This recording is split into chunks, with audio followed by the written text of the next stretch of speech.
So we'll start with Dr. Chandramati teacher. Have you heard about this great woman writer? She was actually a teacher of our college. Have you heard about her? No, ma'am. This Chandramati teacher she retired from our college. She retired from All Saints College, and she's a very reputed Malayalam writer, critic, and her stories are very popular, and they are prescribed for study in the University of Kerala. And when I was in the college as a student there, she used to teach us Waiting for Godot and literary criticism, Aristotle, Plato, and Longinus. So she's a wonderful teacher, wonderful writer. So, and she bagged many awards, including Kerala Sahitya Academy Award. Then there are many interesting collections of short stories like Swayam Swandam, then Reindeer, Devam Swargathil, Arya Varthanam. So actually the story that we are going to read is from this short story collection Arya Varthanam, which was published in 1995. And most of the stories are very interesting. And coming to the story, there's the postmodern story of Jyothi Vishwanath, or Jyothi Vishwanath in a postmodern kada. As the name suggests, it's a postmodern story.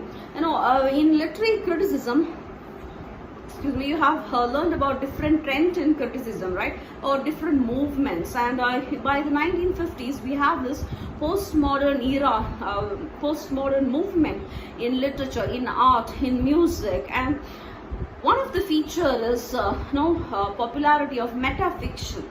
What is metafiction? Have you heard about this term metafiction?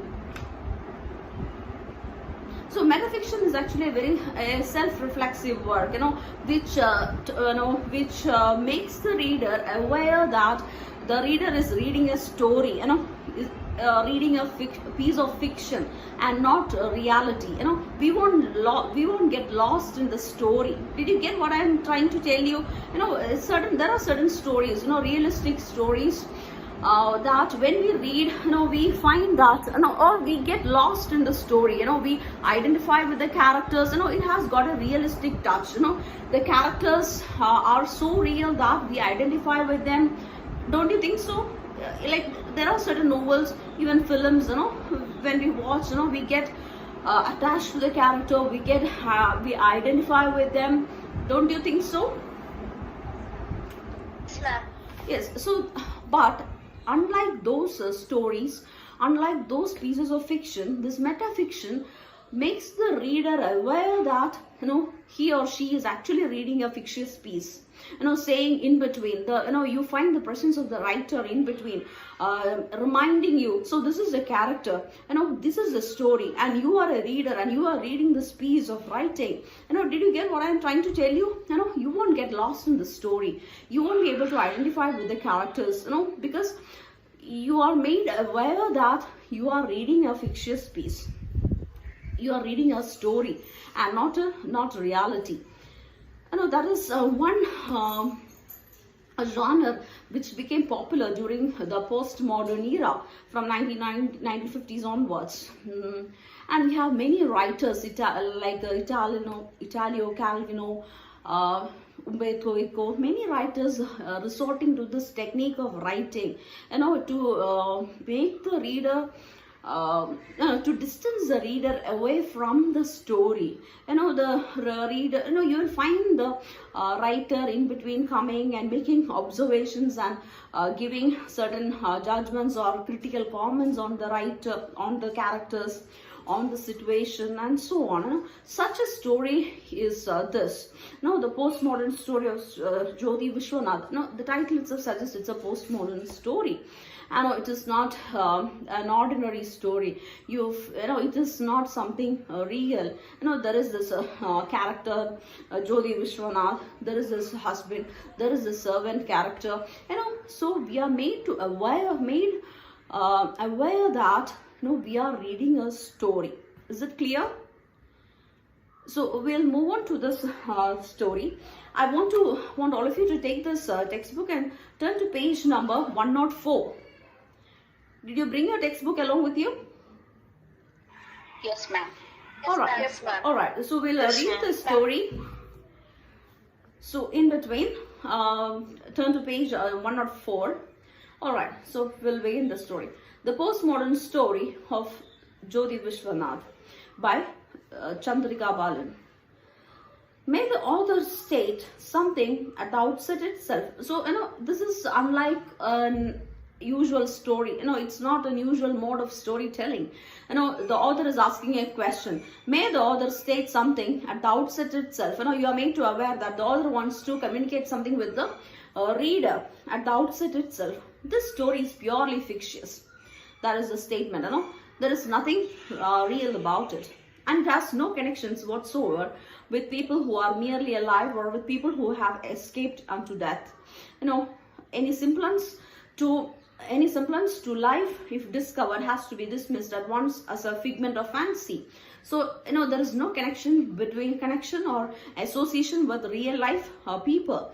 If you find any semblance, it's just it's a figment of fancy and nothing more.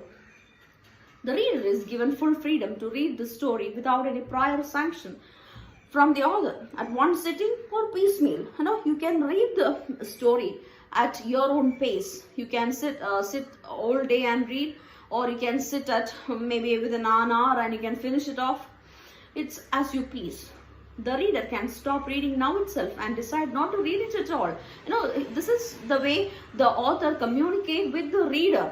Apart from before starting or before narrating the story, the author is making some sort of connection with the reader.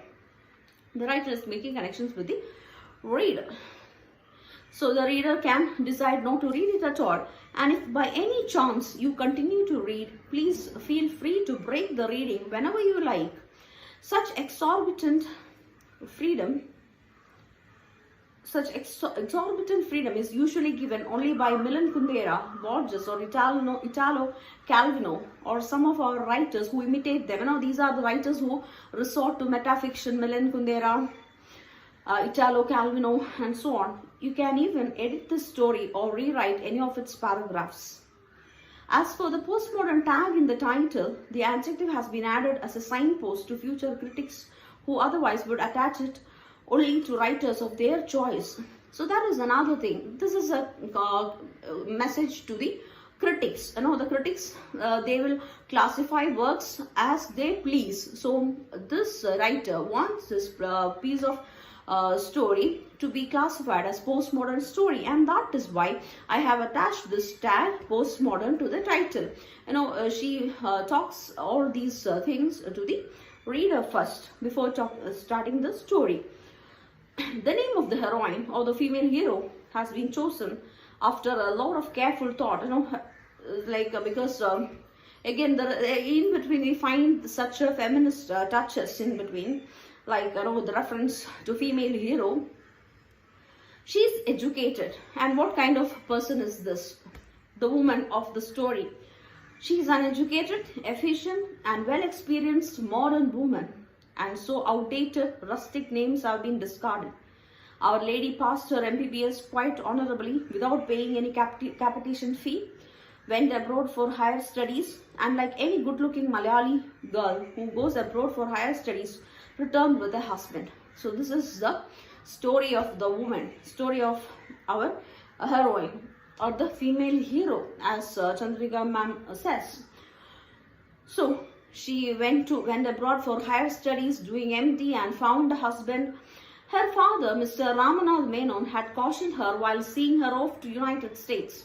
Daughter, you may love anyone, but marry only an Indian.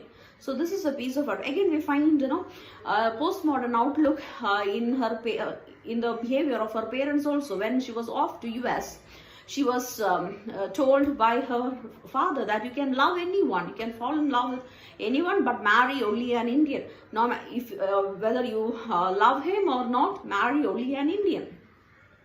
And so the obedient daughter fell in love with a Chinese a Japanese and a Yankee, but took care to marry only an Indian. In fact, she deserves more than full marks for filial obedience, which she proved by marrying an Indian from her own part of India, that is Kerala. So she has married a Malayali, and she obeyed her father to the point she fell in love with a Chinese man, a Japanese man, and also an Yankee, but she didn't marry those people, married only a Malayali. And at present, she is the MD of a 5-star hospital in Kerala, designed and built by her husband. So now we find we are being introduced to her husband as well, who is an architect.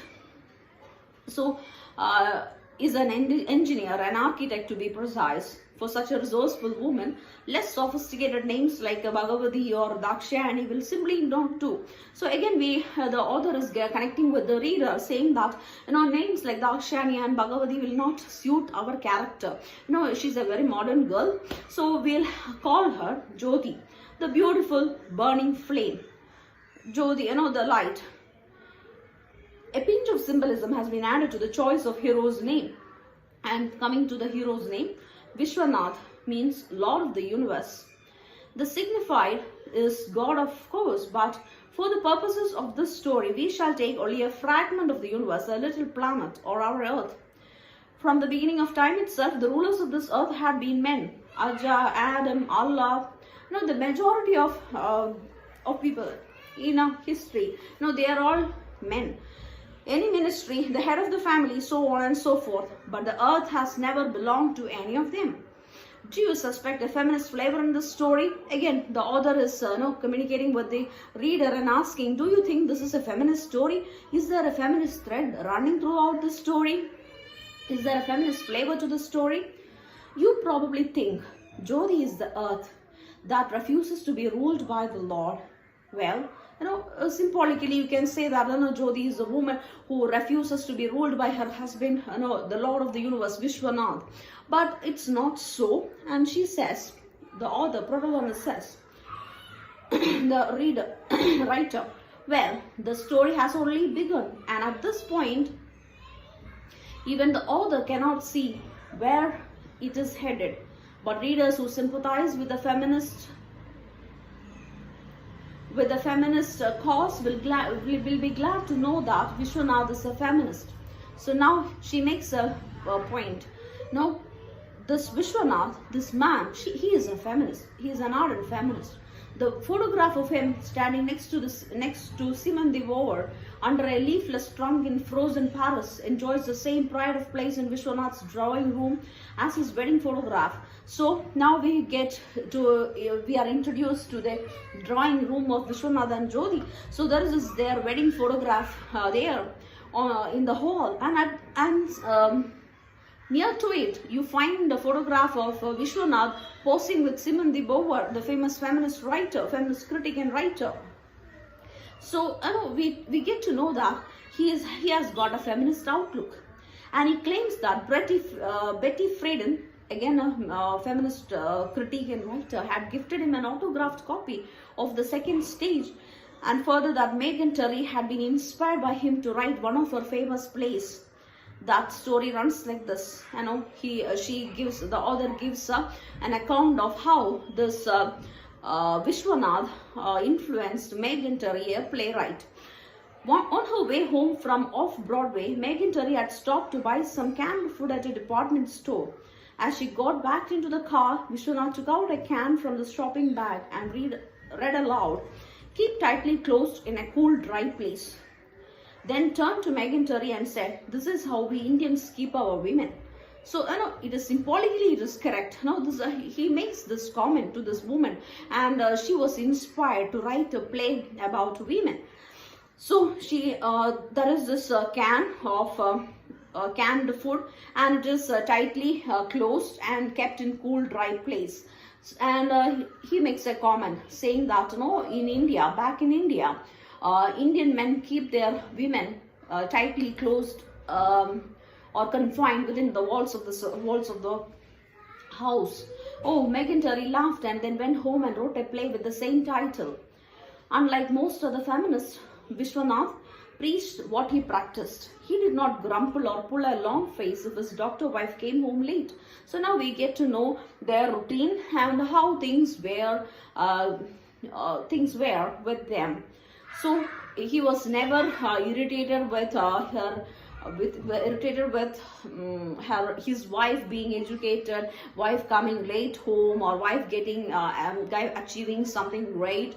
We get to know that he is a source of envy for all the women working with Jyothi and the neighbors as well.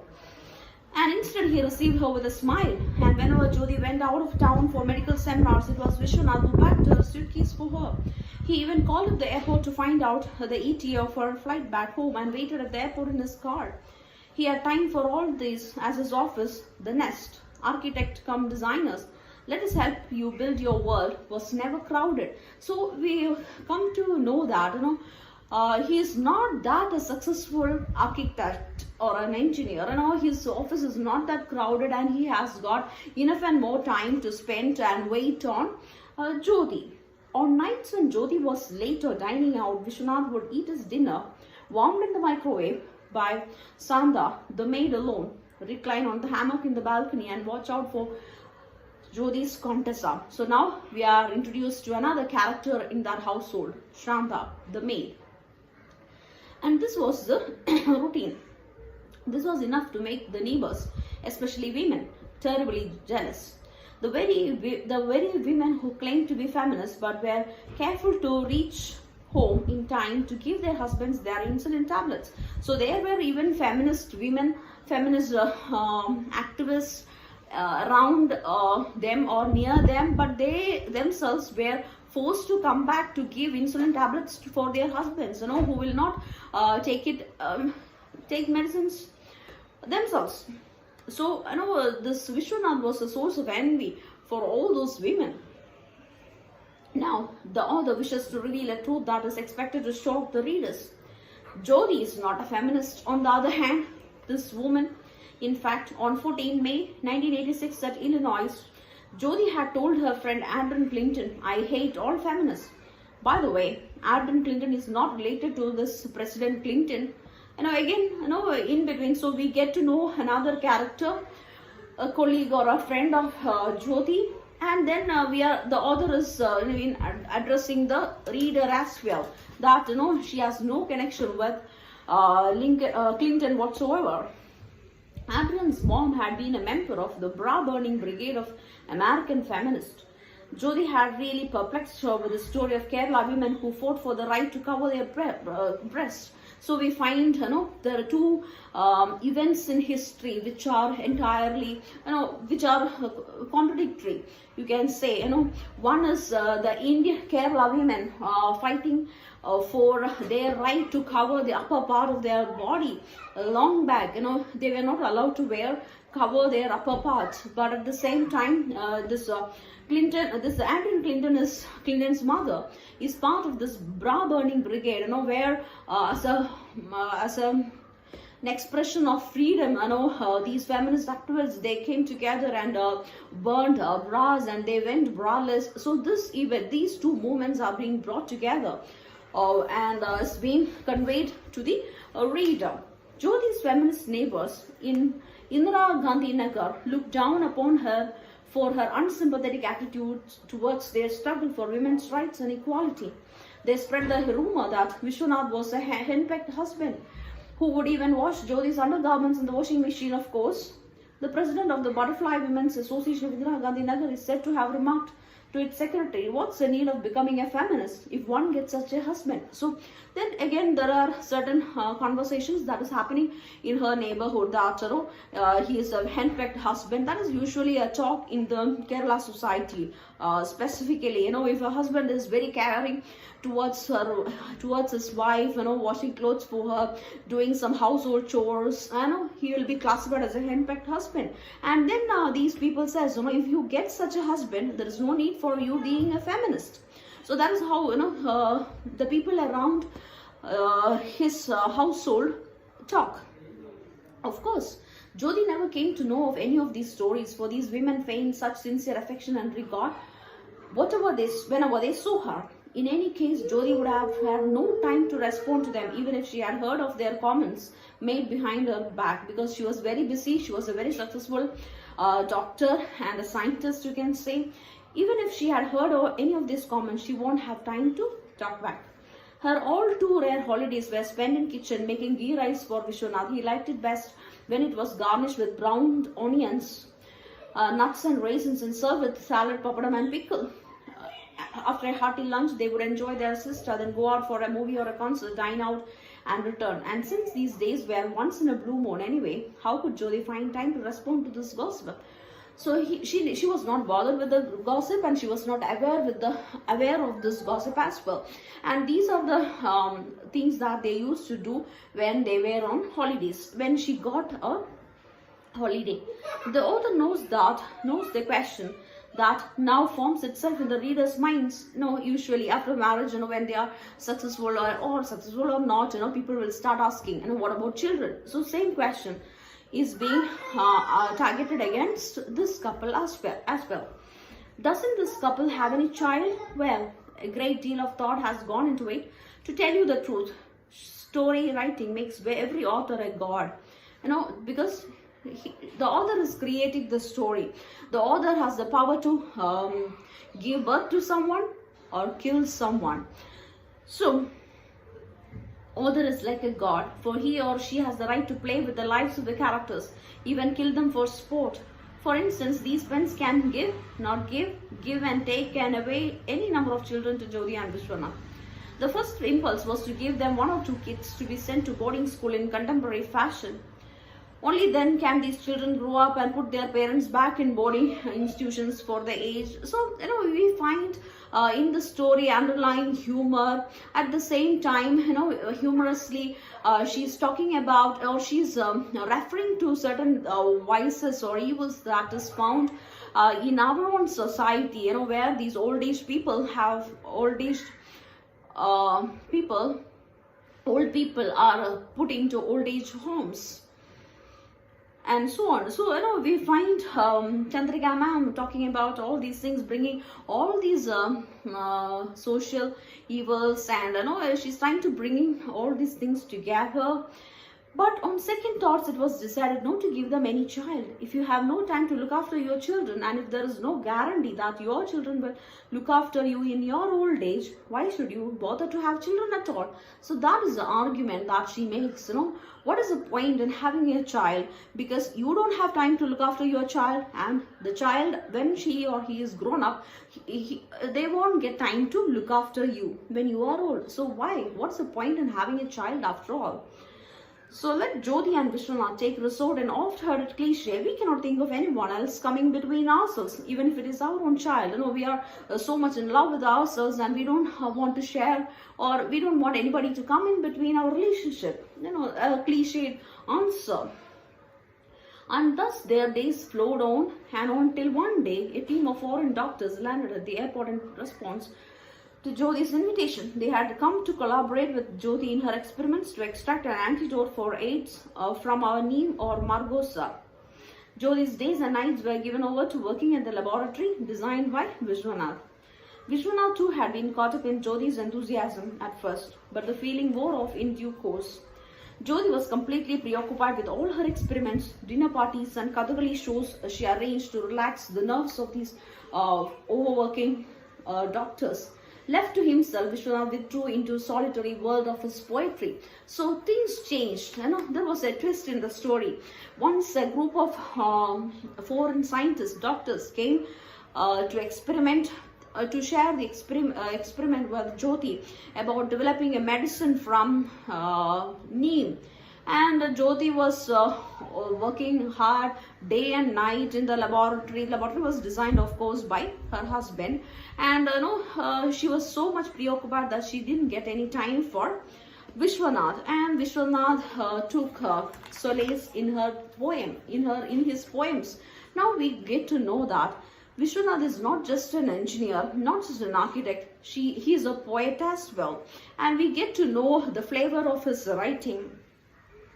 It should have been mentioned earlier that Vishwanath had been a poet. of not during his student days, during her college days, he used to write poetry. His poems were obscure only to deconstructionists, and his Lament of Water Lily had won first prize at the State School Youth Festival. It is said that when young Vishwanath had recited this poem beginning, O Sudha Vasudha Darling Earth, in his booming baritone, Miss R. Sudha Devi, the Malayalam lecturer, had been so overcome as to forget the sanctity of teacher-student relationship. How even teachers used to adore him for his poetry. And again we find a reference to deconstructionism and deconstructionist theory and so on. Again a postmodern touch is given. But nevertheless, the poems were very interesting, and even teachers, even the lecturer, Sudha Devi, fell for him, forgetting the sanctity of teacher-student relationship. It is also said that nothing untoward happened because of Vishwanath's restraint. So he was restrained and nothing happened, though we think so. All this may only be a rumor anyway.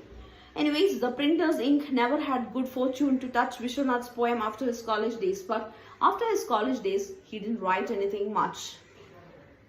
In fact, even Jyothi does not know that her husband writes poetry. So that is very strange. They got married and they are ideal couple in front of others, but even Jyothi doesn't know what the interest of her husband, and that he writes poetry. The author feels the urge of the readers to have a taste of Vishwanath's muse, and so here is a poem written by him, and we get to know how he writes, the flavor of his poetry. O world clad in beautiful white, in you melt the heart and head as one. How far away from the Lord of the world are you, O my selective dream? Do you know that the Lord of the world now is destitute with no world of his own? So again, we can now the poem can be compared to his own life, his own present situation, how he feels destitute with no world of his own. His name suggests that he is the Lord of the world, but he is destitute with no world of his own. Please don't presume that his poems are all spontaneous overflow of personal feelings. Like this, scathing social criticism too can be perceived in some of them. For instance, see page 42 of his diary of the poems. So this is one piece of personal reflection.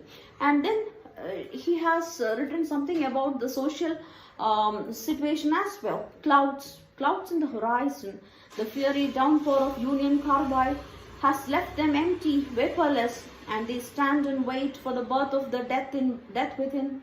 There burns Chernobyl, they smile as the cheese is stained with toxic smoke.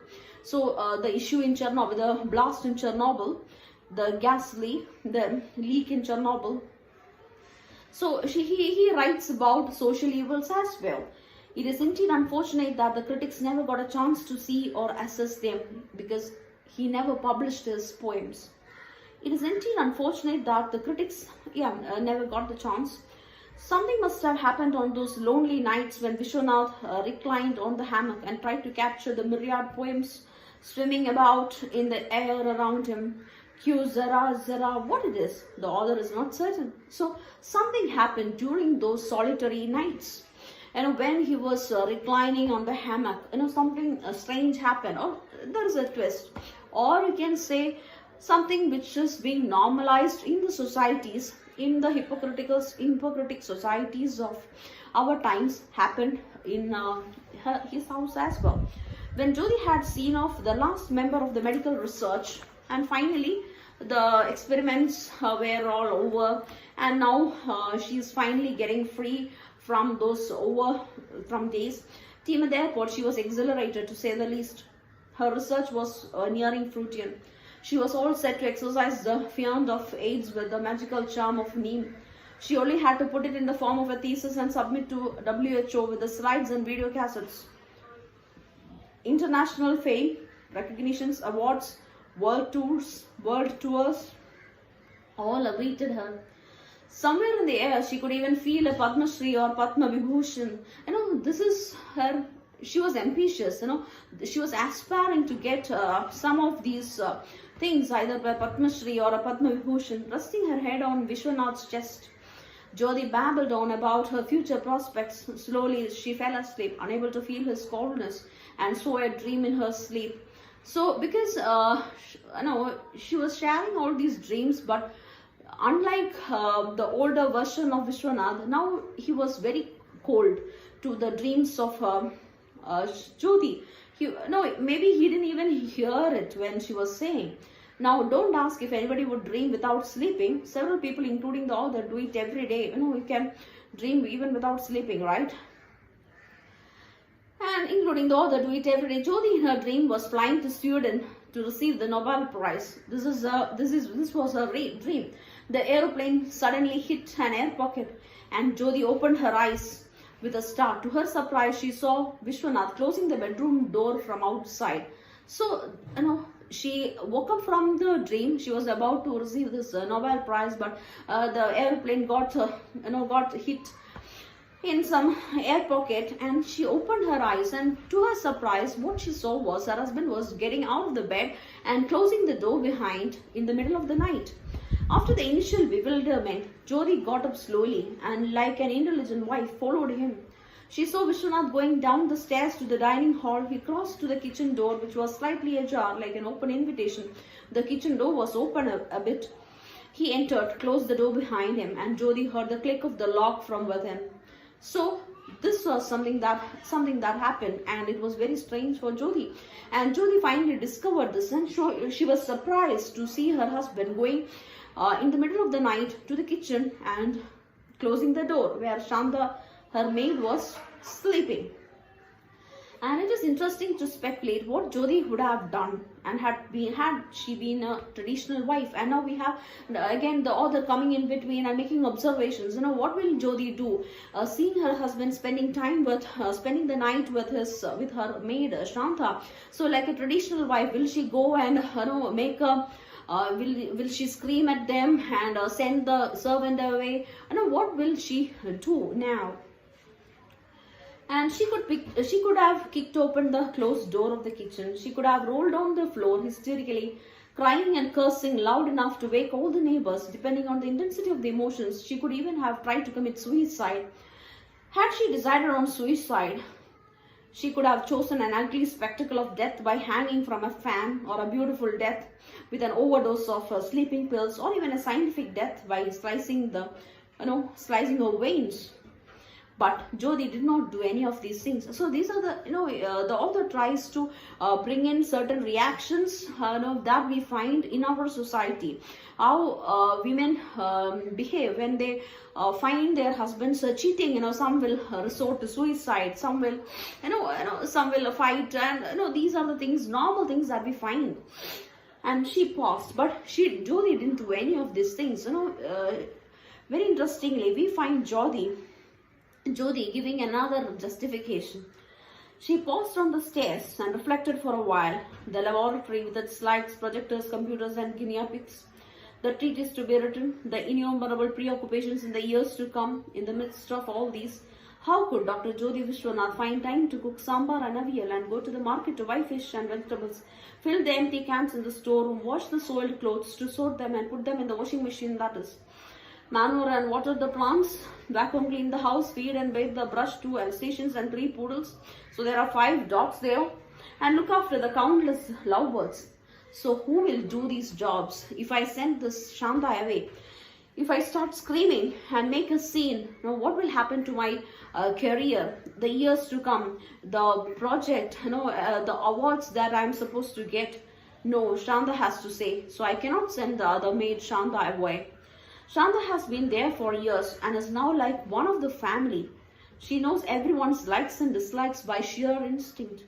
Another one in her place would only mean time wasted in fresh training, and perhaps the recurrence of the same problem anyway. So she's actually she rationalizes things, and she says, if I send Shanta away and find a new servant, and then what will happen? And I need to train her to do all the household chores according to our likes and dislikes, because Shanta now already knows it and does it perfectly. But when I find this new one and give time and invest time in her to teach all these things, and finally the same problem might happen, then also Vishwanath can go after that maid also. So what is the point in making a scene now and sending Shanta away. She rationalizes all this. Jyothi came down the stairs with shaky steps, opened the refrigerator and drank a whole bottle of chilled mineral water. She stood for a minute looking at the closed kitchen door, uneasy feelings staring deeper than. Vishwanath, how could you? These are the thoughts, second thoughts that came to her mind. How could you do this to me? He imagined what is happening beyond the closed doors. The momentary weakness was ruthlessly suppressed by Jyothi, who went upstairs. So it was momentary. That feelings, feelings of a woman that was suppressed all of a sudden, and she went upstairs. This time with firm steps, with very firm steps. She went upstairs. And readers probably know how difficult it is to get servants nowadays. So that is, the author is saying, readers will know how it is difficult to get a servant these days. So it is not a wise decision to send Shanta away. So whatever happens, if another servant comes, the same thing can repeat. And so may find Jyothi's decision wise and practical. So Jyothi is being very wise and practical in this. Those readers who find it difficult to think so are free to rewrite the end of the story in whatever way they like. So now what she says is that, the story is open-ended. If you don't like this end, you can write it another way. You can rewrite the story, rewrite the ending. And that is how the story ends. The story even ends with a postmodern touch, giving the full freedom to the reader to complete the story. Is it clear? Hello? Yes, ma'am. All right. So this is very interesting postmodern story. So I hope you have you will read the story, and as an assignment, what I want to do is please write an ending of your own and upload it in Google Classroom. Did you get it? Get the question? So it is an open-ended story, and you have to find an ending, or you can write your own ending to it. Maybe 1 or 2 paragraphs would suffice. Please give an ending to the story in your own way and post it in the Google Classroom. Will you do that? Yes, ma'am. All right. So if you have any doubts, also you can post it there. We'll take up for discussion. And when you come in the next class, please go through all the short stories, the videos on all other short stories as well, and we'll have a discussion next week. Is it clear? Yes, ma'am. Yes, ma'am.